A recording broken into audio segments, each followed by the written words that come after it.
જય સ્વામિનારાયણ મિત્રો, કેમ છો? મજામાં?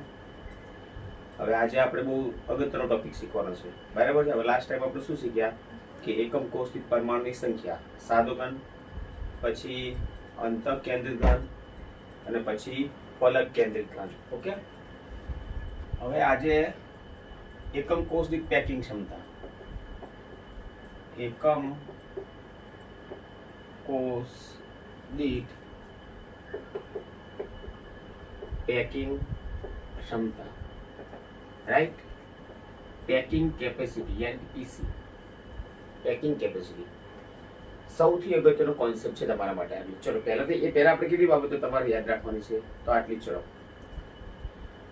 ખૂણામાં એક ગોળો ગોઠવ્યો હોય તો એ ગોળાનો કેટલો ભાગ આ એકમ કોષ વડે,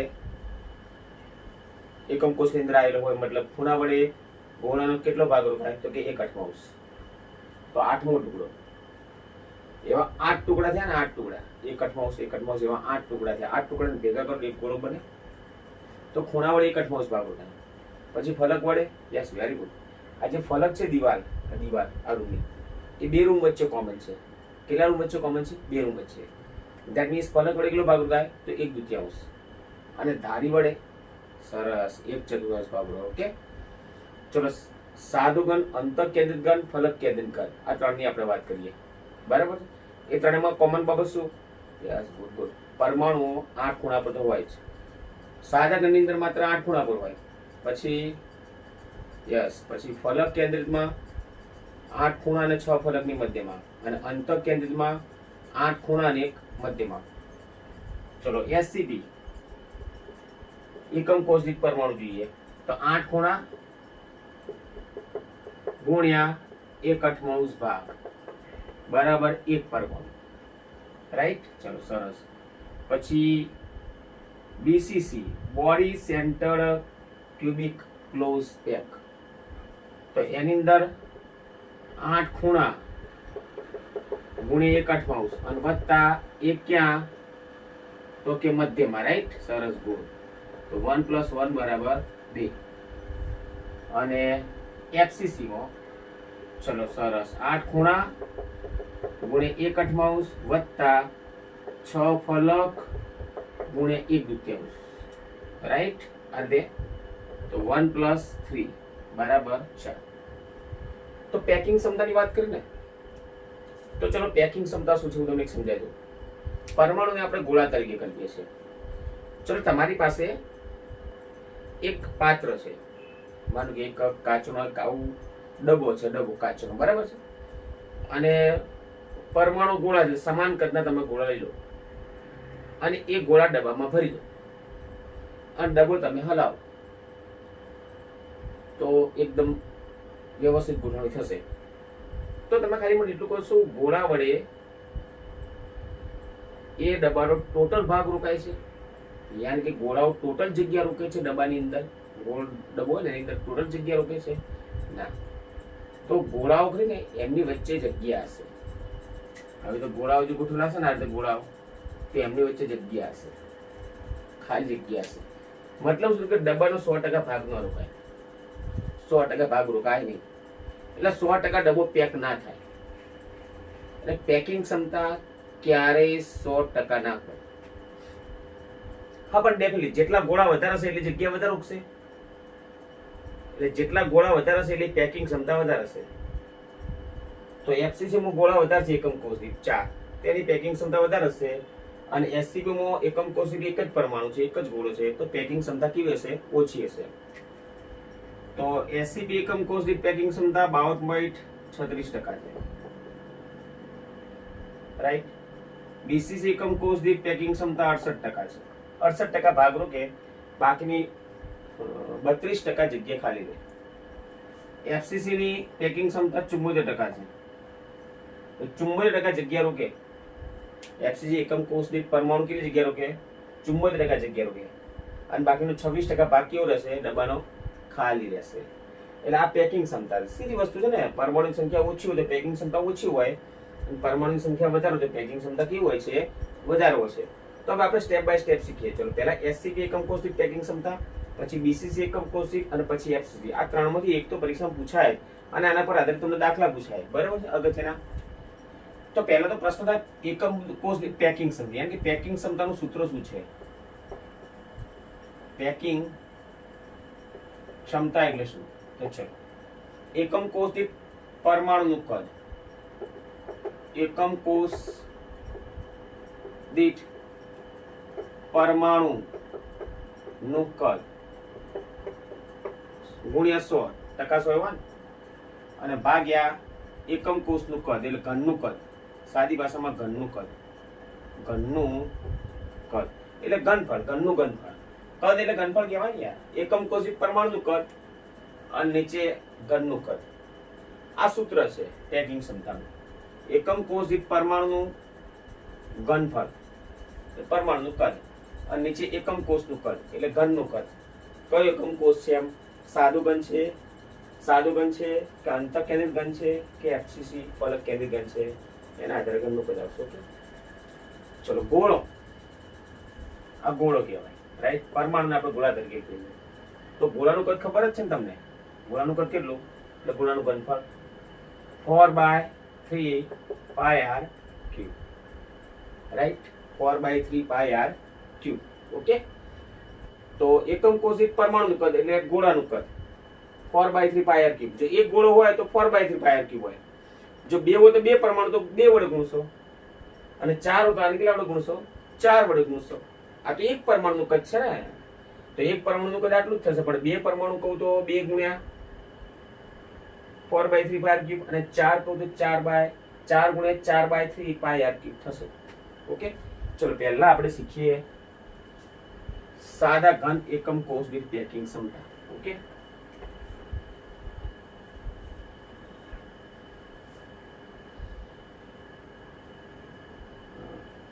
एससीपी यानी के सादा घन एकम कोष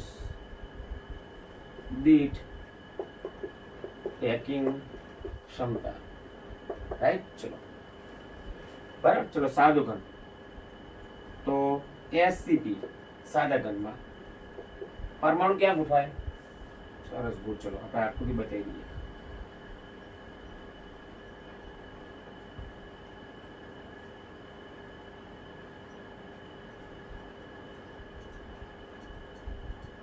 चलो आकृति में बताइए. एमा घटक એટલે પરમાણુઓ 8 ખૂણા પર ગોઠવાય. 8 ખૂણા પર. હવે ચલો એક આ ખૂણો છે અને એક આ ખૂણા પર, બે ખૂણા બતાવી. બરાબર. પણ હકીકતની અંદર મેં ગઈકાલ વાત કરી કે પરમાણુ હંમેશા છે ને એક વસ્તુ યાદ રાખવાની કે એકબીજાને અડકીને ગોઠવાય છે. એકબીજાને અડકીને. જો આ એક,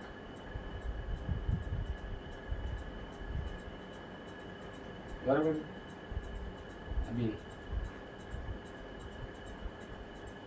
એકબીજાને અડધા અડકીને ગોઠવાય છે. ચલો આ જે છે ને ધારી આપણે એ કહીએ. ચલો આટલી ધારી. હવે આટલી છે ને આ ગોળો અડધો ગોળો કેવો ને? અડધો ગોળો આટલો. તો અડધા ગોળો ત્રિજ્યા આર, પછી આ પણ ત્રિજ્યા આર. એટલે આ જે એ ખરી ને ધારી એ એટલે કેટલા આર થયા? 2 આર થયા. એટલે અહીંયા લખું છું ધારી એ બરાબર 2r. ઓકે, ધારી બરાબર 2r. ચલો હવે પહેલો આપણે શું શીખીએ? એકમ કોષ દીઠ પરમાણુનું કદ. ચલો એકમ કોષ દીઠ પરમાણુ પેલા લખવા પડશે આપણે. એકમ કોષ દીઠ પરમાણુ. તો સાદા ઘનમાં પરમાણુ ક્યાં ગોઠવાય? 8 ખૂણા પર. તો 8 ખૂણા ગુણ્યા 1/8. 8 ખૂણા ગુણ્યા 1/8 બરાબર કેટલા પરમાણુ? તો કે 1 પરમાણુ, રાઈટ. તો ચલો એકમ કોષ દીઠ પરમાણુ કદ તમને મળી ગયું. ફર્સ્ટ એકમ કોષ દીઠ પરમાણુ કદ કેટલા પરમાણુ છે? 1. તો 1 પરમાણુ કેટલું થાય?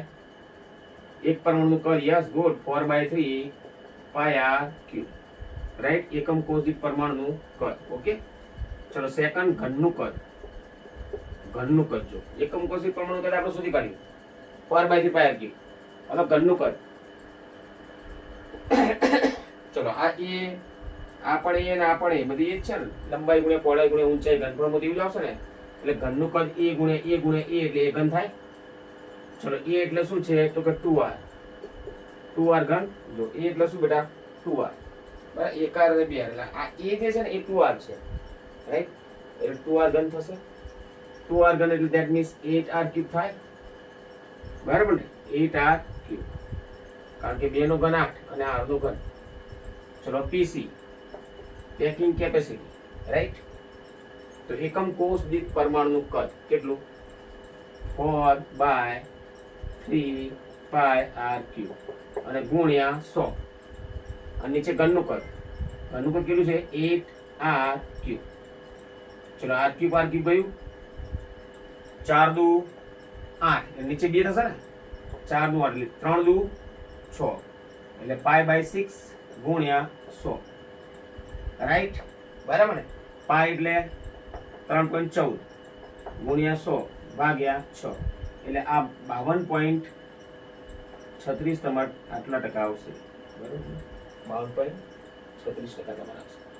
તો એક સરસ મજાનો કોન્સેપ્ટ આપણે શીખ્યા. પરીક્ષામાં 3 માર્ક્સનો પ્રશ્ન તમને પૂછાય કે સાદા ઘન એકમ કોષ દીઠ પેકિંગ ક્ષમતા. ચલો પહેલો કોન્સેપ્ટ, પેકિંગ ક્ષમતાનું સૂત્ર શું થાય, એકમ કોષ દીઠ પરમાણુનું કદ ગુણ્યા 100 ભાગ્યા ઘનનું કદ.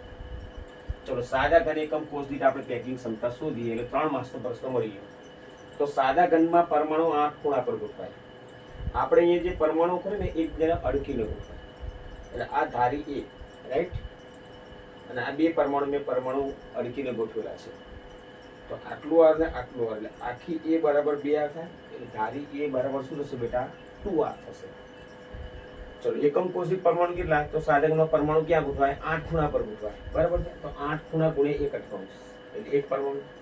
તો એકમ કોષિત પરમાણુ કદ એટલે એક પરમાણુનું કદ 4/3πr³. સરસ બોલો કે. ચલો ઘનનું કદ એટલે ઘન બરાબર ને. તો એ એટલે શું બેટા 2r, એટલે એ એટલે 2r અને એનો ઘન 2 નો ઘન 8 8r³. ઓકે ચલો હવે એકમ કોષિત પર પેકિંગ ક્ષમતા આપણે શોધી આવી.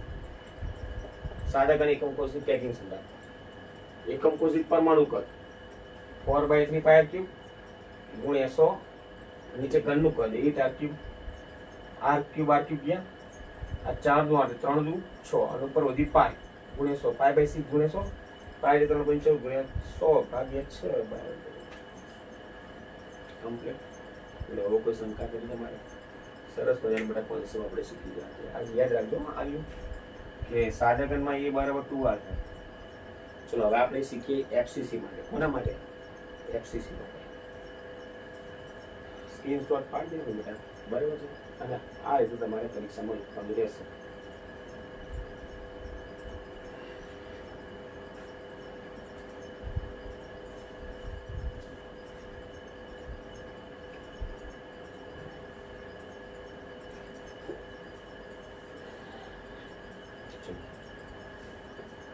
બી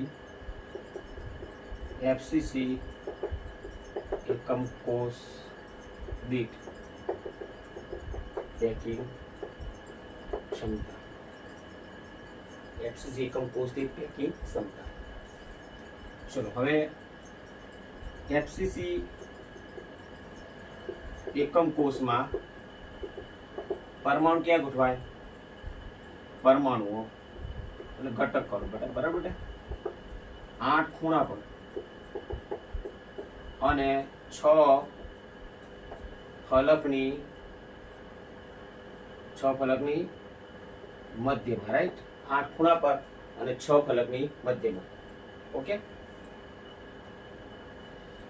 હા, તો એકમ કોષ દીઠ પરમાણુ સુધી કાઢીએ. ચલો એકમ કોષ દીઠ પરમાણુ, એકમ કોષ દીઠ પરમાણુ બરાબર 8 ખૂણા ગુણ્યા 1 અઠવાંશ રાઈટ કમ્પ્લીટ, વત્તા 6 ફલક ગુણ્યા 1/2 રાઈટ. 8 8 ગયા 1, કાલ 5 વાર તમે પ્રેક્ટિસ કરી છે બરાબર ને. એટલે કેટલા પરમાણુ 4 પરમાણુ. તો એકમ કોષ દીઠ પરમાણુ કેટલા મળે 4. તો ચલો હવે એકમ કોષ દીઠ પરમાણુ કદ તમને મળી ગયું. ઓકે એકમ કોષ દીઠ પરમાણુ કદ. પરમાણુ કેટલા? 4. ચલો કદ કેટલું? 4/3 પાઈ આર ક્યુબ. 4 ચોક 16 ભાગ્યા 3, બરાબર ને? 16 ભાગ્યા 3 પાઈ આર ક્યુબ. તો એકમ કોષ દીઠ પરમાણુ કદ મળી ગયું. ચલો ઘનનું કદ તમારે શોધવાનું. એ ઘન કોનું કદ શોધવાનું? ઘનનું કદ બરાબર એ ઘન. તો ચલો પહેલા આપણે આકૃતિ વગર તો નહીં સમજી શકાય, બિલકુલ નહીં સમજી શકાય, બિલકુલ નહીં સમજી શકાય. ચલો ધ્યાન આપજો, બરાબર? ઓકે, ચલો આ એ બી સી અને ડી. હવે 8 ખૂણા પર હોય, 6 ફલકની મધ્યમાં હોય, એટલે આ ખૂણા પર પરમાણુ હશે અને આ ફલક છે આખી, અને એની મધ્યમાં હશે. જો એટલે અહીં જરા ધ્યાન આપજો, હું જે બતાવું છું ને જરા ધ્યાન આપજો. ખૂણા પર હું ગોળો બતાવું.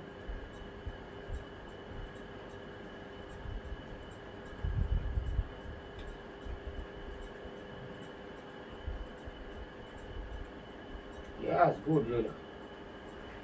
રાઈટ, આ ખૂણા પર અને આ ફલકની મધ્યમાં. અને મેં કીધું કે એકબીજાને અડકીને જ ગોઠવાય, એટલે એકબીજાને અડી અડીને ગોઠવ્યા છે.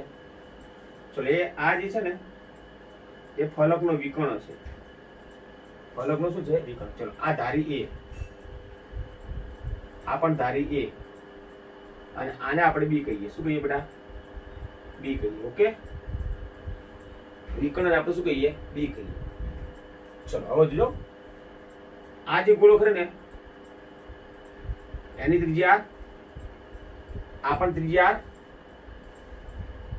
આર ને, અને આ પણ આર ને આ પણ આર, વચ્ચે બે આર આવશે. તો કુલ કેટલા આર થયા?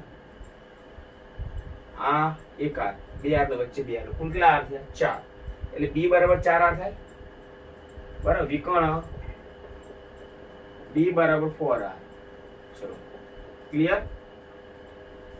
ઓકે, હવે તમે જરા ધ્યાન દેજો. આ એ બી અને સી, આ જે ત્રિકોણ કરે ને એ કાટકોણ છે. જો એ બી સી, અહીંયા બી નો સંબંધ ત્રિજ્યા સાથે છે, પણ મારે બી નો સંબંધ ત્રિજ્યા સાથે નથી બતાવવાનો. મારે છે ને ધારી એ નો સંબંધ ત્રિજ્યા સાથે બતાવવાનો છે. આ ધારી એ નો સંબંધ ત્રિજ્યા, કારણ કે ધારી એ બરાબર છે ઘનનું કદ એ ઘન છે, એટલે મારે એ નો સંબંધ ત્રિજ્યા સાથે બતાવવાનો છે. તો આ રીતે બતાવીશ. જો એ બી અને સી ત્રિકોણ એડીસી માં માપકોણ ડી બરાબર 90, આ 90 થયો. એટલે પાગુની મુજબ શું આવશે? કર્ણનો વર્ગ બરાબર એક બાજુનો વર્ગ વત્તા બીજી બાજુનો વર્ગ.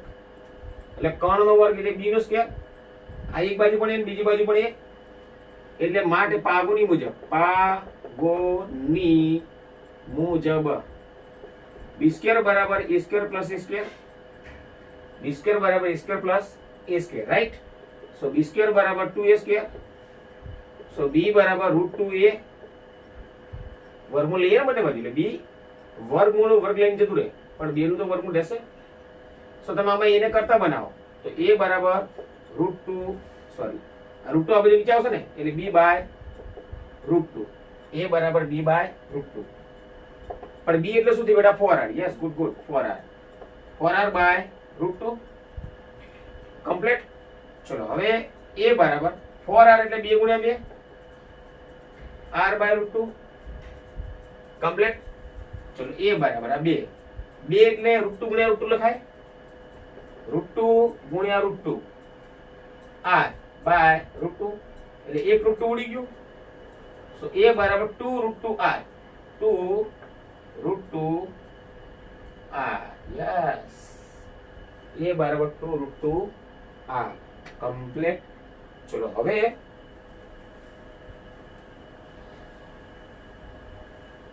પેકિંગ ક્ષમતા, બરાબર? પેલા ઘનનું કદ સુધી કરે ને, ઘનનું કદ એટલે એ ઘન, બરાબર? એ ઘન એટલે કોણ? એ એટલે શું બેટા? 2 √2r આખાનો ઘન. ચલો 2 નો ઘન 8, √2 નો ઘન એટલે √2 ગુણ્યા √2 ગુણ્યા √2 એટલે 2 √2 અને r ઘન. 8 દુ 16 √2r ઘન થાય. આ કોનું ઘનનું કદ આવ્યું, એ ઘન આવ્યું. બરાબર ને? જો કોઈ જગ્યાએ ભૂલ મેં કીધું 2 નો ઘન 8, √2 નો ઘન √2 ગુણ્યા √2 ગુણ્યા √2 એટલે √2 ગુણ્યા √2 એટલે આમ ના થાય બેન બેટા, √2 ગુણ્યા √2 ગુણ્યા √2 એટલે આ બે 2 √2 થાય એટલે આ 16 √2. ચલો હવે પેકિંગ ક્ષમતા પીસી. તો એકમ કોષ દીઠ પરમાણુ કદ, ચલો એકમ કોષ દીઠ પરમાણુ કદ કેટલું છે? 16/3 પાઈ r³ ગુણ્યા 100 બરાબર, અને ભાગ્યા ઘનનું કદ 16√2r³. ચલો r³ ગયું, 16 ગયા. ચલો પાઈની કિંમત કેટલી? 3.14 ગુણ્યા 100 અને નીચે 3 છે ને, 3 અને √2 એટલે 1.41 ગઈ. √3 એટલે 1.73, આ 1.41 થશે. ઓકે, તો તમારો જવાબ આવશે 68%. કેટલા ટકા? સોરી 68 નહીં, 74% આવશે. પેકિંગ કેટલી આવશે? 74 આવશે. કમ્પ્લીટ FCC એકમ કોષ દીઠ પેકિંગ ક્ષમતા. અને આટલે સુધી બધા રાખો. બરાબર, આવતીકાલે આપણે કોના માટે શીખીશું? અંતઃકેન્દ્રિત માટે. ઓકે, બરાબર છે. આનો સ્ક્રીનશોટ પાડી દેવાનો. આ જ પ્રમાણે તમારે 3 વાર લખી દેવાનું, કારણ કે મોસ્ટ ટાઈમથી પ્રશ્ન છે. મોસ્ટ ટાઈમથી. ઓકે, જય સ્વામિનારાયણ.